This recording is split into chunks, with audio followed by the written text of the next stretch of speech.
ৰহা সমষ্টিৰ 3খন, কলিয়াবৰৰ 1খন আৰু আমাৰ চামগুৰি 5খন পঞ্চায়তলৈ সৰ্বমুঠ 28খন পঞ্চায়ত লৈ এটা বহমপুৰ বৃহৎ সমষ্টি হ'ল। বহমপুৰ অসম গণ পৰিষদৰ এসময়ৰ দুৰ্গ আছিলে। তাত এতিয়াও শিপা আছে আৰু জলৰ ভেটি আছে। আমি মিত্ৰজোঁটত আছোঁ।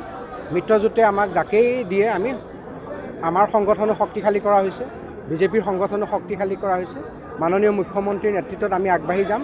যাকেই দলীয় প্ৰাৰ্থী দিয়ে সিয়ে বিপুল ভোটত জিকিবৰ কাৰণে নিশ্চিত হৈ আছে। প্ৰাৰ্থিত্ব কোনে প্ৰদান কৰিব সেই কথাটো অলপ পিছত আছে, কিন্তু হোজাই জিলাৰ 3টা সমষ্টিৰ ভিতৰত যিকোনো এটা সমষ্টি অসম গণ পৰিষদত নিশ্চয় দিব, সেইটো আমি আশাবাদী।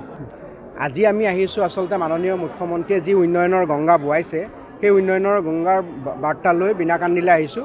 আৰু বিনাকান্দি সমষ্টিত আজি 8,891 গৰাকী হিতাধিকাৰীক প্ৰধানমন্ত্ৰী আৱাস যোজনাৰ গৃহৰ আনুষ্ঠানিক নিৰ্মাণৰ প্ৰদান কাৰ্যসূচীৰ শুভাৰম্ভ কৰা হৈছে। আমি আশা কৰিছোঁ এই কাৰ্যসূচী আমাৰ সকলোকে গ্ৰাম্য অৰ্থনীতিৰ মানুহক বসবাস কৰা সকলো মহিলা সকলো মানুহক আগবঢ়াই লৈ যাব। আৰু অনাগত দিনত আমি দলীয় এগৰাকী কৰ্মী হিচাপে কাম কৰি আছোঁ। য'তে যেনেকৈ ধৰণে দলে দায়িত্ব দিয়ে সেই দায়িত্ব ল'বলৈ আমি প্ৰস্তুত। চাওক, বিনাকান্দি সমষ্টিটো এসময়ত অসম গণ পৰিষদৰ দুৰ্গ আছিল। কেইবাবাৰো ইয়াৰ পৰা বিধায়ক জিকিছিলে। আমাৰ সাংগঠনিক কাম কাজ ইয়াত পূৰ্ণদমে চলি আছে আৰু আমি আশা কৰিম ৰাইজে এইবাৰ অসম গণ পৰিষদৰ প্ৰাৰ্থীগৰাকীক আদৰি ল'ব। ইতিমধ্যে দুয়োটা দলৰ মাজত আনুষ্ঠানিক আলোচনা হোৱা নাই। আমাৰ নেতৃত্ব আৰু বিজেপিৰ নেতৃত্বৰ মাজত আলোচনা হ'ব। আমি হোজাই জিলাৰ 3টা সমষ্টিৰ ভিতৰত এটা সমষ্টি আমি অসম গণ পৰিষদে পাম বুলি আশাবাদী। চাওক, বহমপুৰ সমষ্টিটো অসম গণ পৰিষদৰ এসময়ৰ দুৰ্গ আছিলে। 7বাৰ তাত প্ৰাক্তন মুখ্যমন্ত্ৰী প্ৰফুল্ল মহন্ত জিকিছিলে।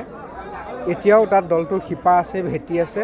জাতীয়তাবাদৰ আৰু আঞ্চলিকতাবাদৰ অন্যতম পৃষ্ঠভূমি হৈছে বহমপুৰ সমষ্টি। সেইকাৰণে বহমপুৰটো স্বাভাৱিকভাৱে জাতীয় স্বাভিমানৰ এটা প্ৰতীক। সেই সমষ্টিটো অসম গণ পৰিষদে পুনৰ বিচাৰিব আৰু আমি আশাবাদী সেই সমষ্টিটো অসম গণ পৰিষদক এৰি দিব। যদি অসম গণ পৰিষদক দিয়ে আপুনি প্ৰাৰ্থিত্ব বিচাৰিব? দলে যাকে দিয়ে আমি সহযোগ কৰিম।